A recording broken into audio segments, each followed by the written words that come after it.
بسم اللہ الرحمن الرحیم۔ السلام علیکم ورحمۃ اللہ وبرکاتہ۔ الحمد للہ وکفی وسلام علی عباده الذین اصطفی، اما بعد۔ حاضرین و ناظرین، یہ درس نمبر 1719 ہے اور آج سورہ یاسین کی 4 آیتوں کی تلاوت اور تشریح کی جائے گی۔ آیت نمبر 41، 42، 43 اور 44، 41، 42، 43 اور 44۔ چلیے سب سے پہلے ہم ان 4 آیتوں کی تلاوت کرتے ہیں، لفظی ترجمے اور ترجمے کے بعد تشریح کرتے ہیں۔ اعوذ باللہ من الشیطان الرجیم، بسم اللہ الرحمن الرحیم۔ وآیۃ لہم انا حملنا ذریتہم فی الفلک المشحون وخلقنا لہم من مثلہ ما یرکبون وَإِن نَّشَأْ نُغْرِقْهُمْ فَلَا صَرِيخَ لَهُمْ وَلَا هُمْ يُنقَذُونَ إِلَّا رَحْمَةً مِّنَّا وَمَتَاعًا إِلَىٰ حِينٍ۔ صدق اللہ العظیم۔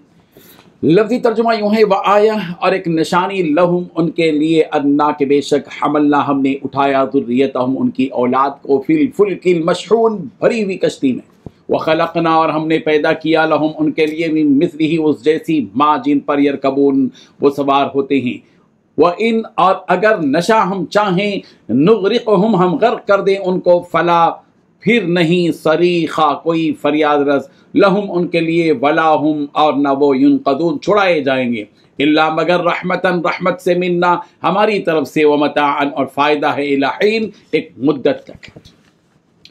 ترجمہ یوں ہے، اور ان کے لیے ایک اور نشانی یہ ہے کہ ہم نے ان کی اولاد کو بھری ہوئی کشتی میں سوار کیا، اور ہم نے ان کے لیے اس جیسی اور چیزیں بھی پیدا کی جن پر یہ سواری کرتے ہیں، اور اگر ہم چاہیں تو انہیں غرق کر ڈالیں، جس کے بعد نہ تو کوئی ان کی فریاد کو پہنچے اور نہ ان کی جان بچائی جا سکے، لیکن یہ سب ہماری طرف سے ایک رحمت ہے اور ایک معین وقت تک زندگی کا مزہ اٹھانے کا موقع ہے جو انہیں دیا جا رہا ہے۔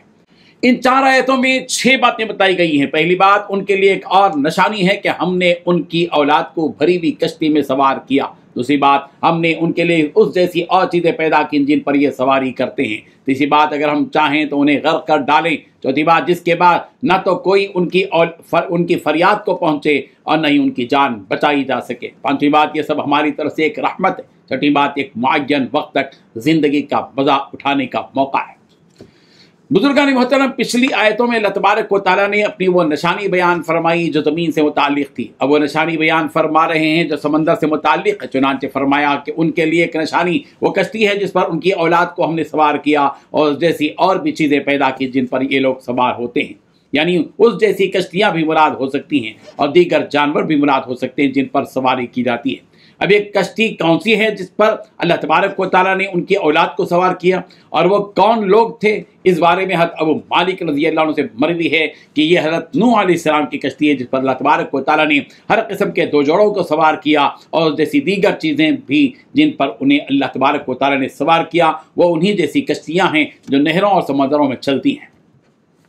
بعض مفسرین نے کہا کہ وَخَلَقْنَا لَهُم مِّن مِّثْلِهِ مَا يَرْكَبُونَ سے مراد اونٹ ہے، جیسا کہ حضرت عبداللہ بن شداد رضی اللہ عنہ نے فرمایا۔ حضرت ابن عباس رضی اللہ عنہ نے فرمایا کہ اس سے مراد اونٹ ہے جسے اللہ تبارک و تعالیٰ نے پیدا فرمایا، اور تم دیکھتے ہو کہ وہ صحرا کی کشتی مانا جاتا ہے جس پر بوجھ بھی ڈالا جاتا ہے اور سواری بھی کی جاتی ہے۔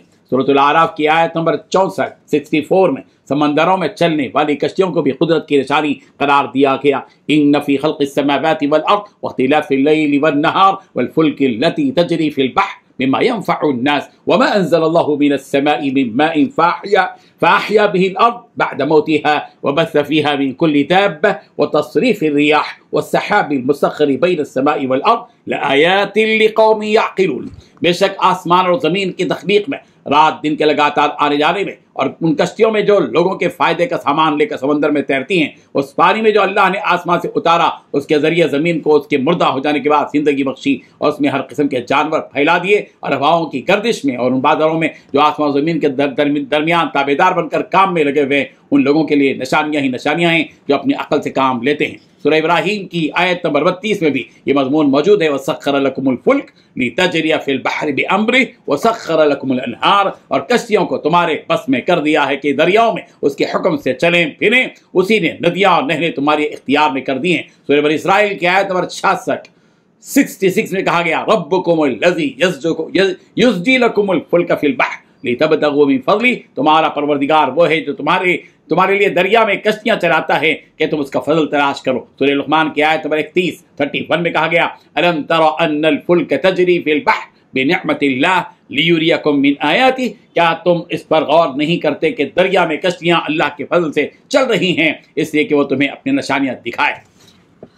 اللہ تعالیٰ فرما رہے ہیں کہ اگر ہم چاہیں تو ان لوگوں کو جو کشتی میں سوار ہیں ان کے ساز و سامان کے ساتھ غرق کر دیں۔ اللہ تعالیٰ کے قادر ہونے کی علامت یہ ہے کہ ان سب کی جان اللہ تعالیٰ ہی کے ہاتھ میں ہے کہ جب چاہے انہیں موت دے، اور اگر اللہ چاہے اور اگر اللہ تعالیٰ ارادہ ایسا کرے تو کوئی ان کی فریاد درسی کو نہیں پہنچ سکتا اور نہ ہی ان کی مدد کو کہ وہ انہیں ڈوبنے سے بچا سکے۔ لیکن یہ ہماری تم پر رحمت ہے، اللہ کہہ رہے ہیں کہ ہم نے تمہیں غرق نہیں کیا بلکہ ہم نے تو تمہیں کچھ مہلت دی ہے تاکہ تم ان باتوں پر غور کر سکو اور ہماری قدرت کو پہچان کر اسلام لے آؤ۔ اور یہ ڈھیل صرف چند روزہ ہے کہ اگر اس مدت میں سنبھلنا چاہو تو سنبھل جاؤ، ورنہ جب یہ مدت ختم ہو جائے گی تو تم دوبارہ تمہیں سنبھلنے کا موقع نہیں دیا جائے گا بلکہ سزا دی جائے گی جس سے تمہیں کوئی بچا نہیں سکے گا، اور نہ یہ تمہارے بت تمہیں بچا سکیں گے جن کے بارے میں تم نے یہ سوچ رکھا ہے کہ وہ تمہیں عذاب سے بچا سکیں گے یا تمہاری سفارش کر سکیں گے۔ یہ سب تمہارا گمان ہے جس میں کوئی سچائی نہیں ہے۔ اللہ تبارک و تعالیٰ ان آیات کو سمجھنے کی توفیق عطا فرمائے۔ آمین۔ وآخر دعوانا ان الحمد للہ رب العالمین۔